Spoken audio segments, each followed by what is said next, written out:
Today marks yet another day that proves that if you consistently buy that dip, things actually do tend to work out pretty nicely. And I'm not saying that this is the deepest dip we'll see over the next couple of weeks, but I'm just saying that in hindsight, every single time, people regret not going harder when the dip comes. And I know that it's scary once it's happening, because where exactly do you sell to buy back cheaper?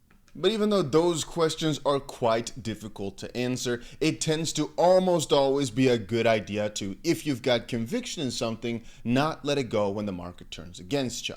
And unfortunately, there's no easy way to see the profit that we've made over the bots overnight. It's quite hard to see any set number for it. But if I start breaking it down and really start taking a proper look, it's actually pretty insane how much the bots were able to cash out just overnight because of the crazy amount of transactions that it's been doing.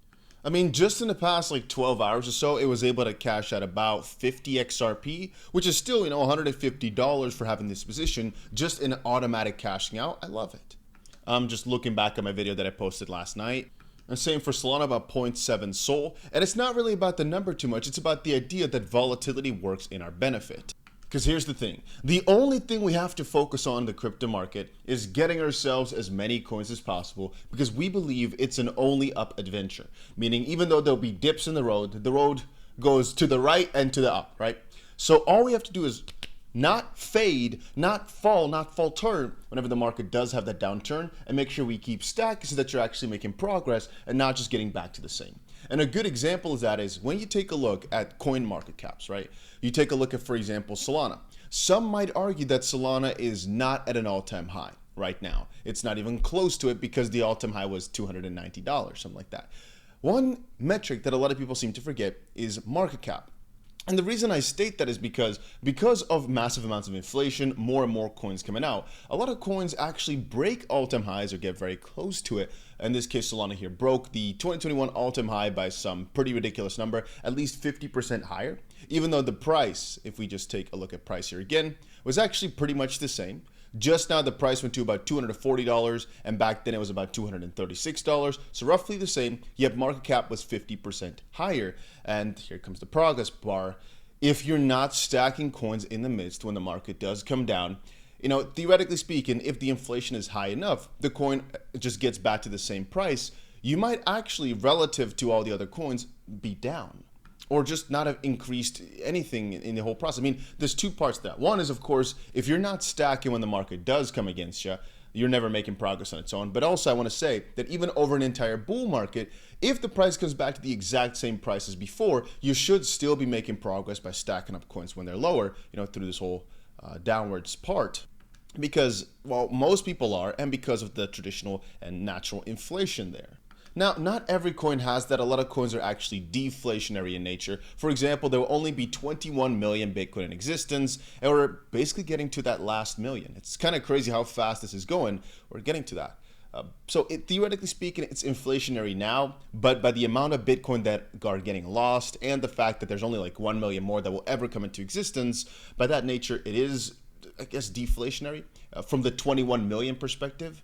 And a lot of people were saying in the previous comment section of mine that I was wrong about altcoin season, or that some website predicted an altcoin season that was going to pop off and we're not seeing it. I want to again address that point today as well. So part of what I just covered is the fact that you have to keep stacking coins when times are bad. Otherwise, because of market cap situations, you might not make progress. The second part is, again, I want you to redefine your thoughts about altcoin season.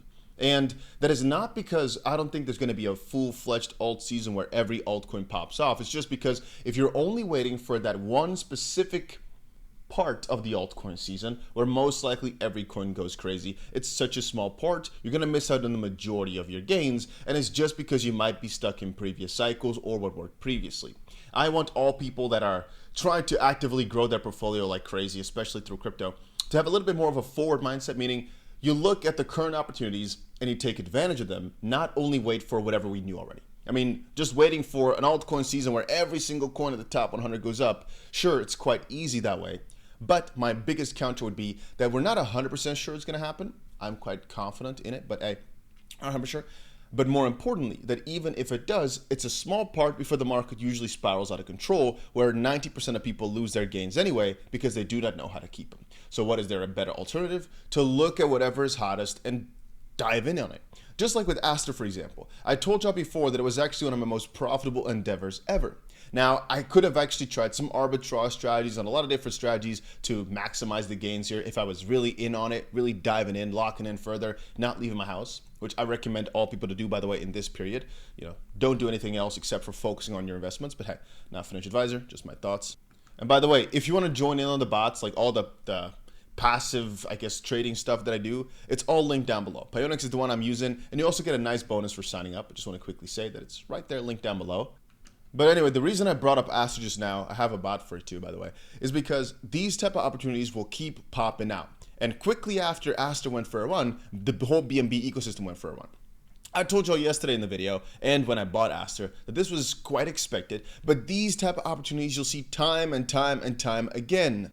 So do not sleep on it when something is presented to you. Don't just think, oh no, I'm just waiting for these or those coins. You can, but you're mostly doing nothing then. If you're just, for example, waiting for an XRP, I've got a ton of money in XRP, as you know. Well, it's not really too much to do, right? I've got my bots running, which generate me XRP every single day, or dollars.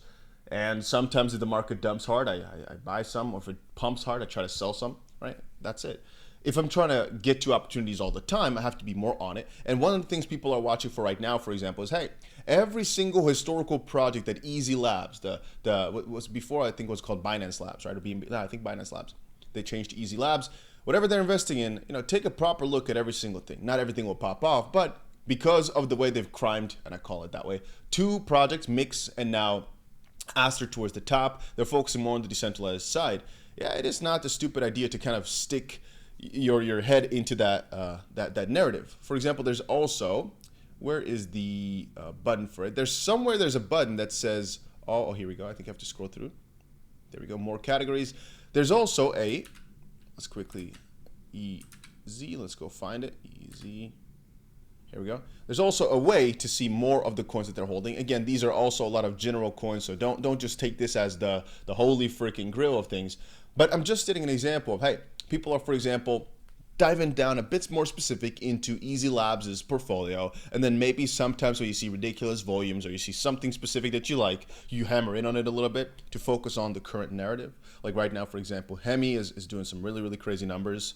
But what is my point here from all this? Is just to say, don't stay stuck. The real altcoin season is mostly what we define as altcoin season is a 2-week period, a 4-week period maximum, where everything just goes crazy, which is basically the end of the bull market.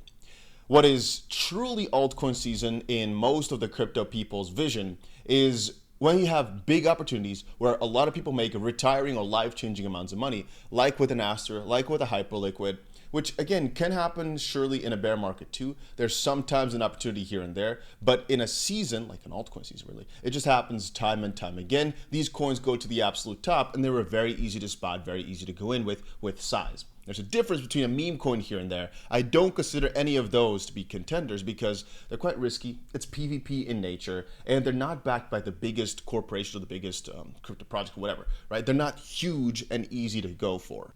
How do you spot these things? As I always say, by being on the freaking internet, by being locked in. How did I spot Aster? I wasn't the first. All I saw was CZ tweet about it at 0.17, and right now we're at $1.70. Did I buy instantly? No, it was a bit slow. But did that really matter? No. And I made a video about it explaining why I'm still buying, even though it was double the price. Was there somebody earlier? Sure. But that doesn't mean you're going to be the last. Anyway, the reason I bring such a video to y'all today is just to prove my point of, hey, when times are quiet like right now, you have time to reflect and see how many opportunities you've missed by being too linear, too focused in on a very specific sector, where you could have most likely taken a lot more advantage of smaller wins along the way. Like I said before with Dogecoin and the ETFs, very easy trade. Solana with the DATs, very easy trade. This happens time and time again, where they go up a significant size, for example, 40% or something like that. With leverage could be huge, or also just by having some commitment, 40% gain in a few weeks. It's absolutely insane. People are just too stuck with the idea that, no, I need a 10x, I need a 100x. But if you keep stacking your 20, 40, 30% wins, you really do some crazy numbers over a run, specifically because let's say you had a 30% gain on Solana and then a 40% gain on, let's say, Doge, right? So you had yourself, let's say you doubled your money in that period. So you went from $1,000 to $2,000. Now you caught Aster. You were not able to get a 10x, but you were able to get a 5x. All of a sudden now you've 10x your initial $1,000 portfolio to 10,000, right? And now for the rest of the season, before the real altcoin season hits, you've got 10 that you can try, hopefully put into a few different coins to make it 20, right? I'm not saying you will be able to, but I'm saying you're trying to. And then when the altcoin season hits, you've got a lot of capital to go into different coins that have a good probability of doing a 3x, a 4x, a 5x if we're staying at the top sector. And if that works out, great, you've got 100,000 now. If that doesn't, you can go try later and later to go to smaller and smaller coins to really try and multiply it, because obviously that's still the goal. Anyway, I wanted to share my thoughts today about altcoin season, and one thing that a lot of people are missing, maybe not what people like to hear. They like to see me talk about just one or two coins at the top, but this is sometimes what I think a lot of people need to hear, that there is a ton of opportunities all around. You just need to try and find them. Yeah, that's about it.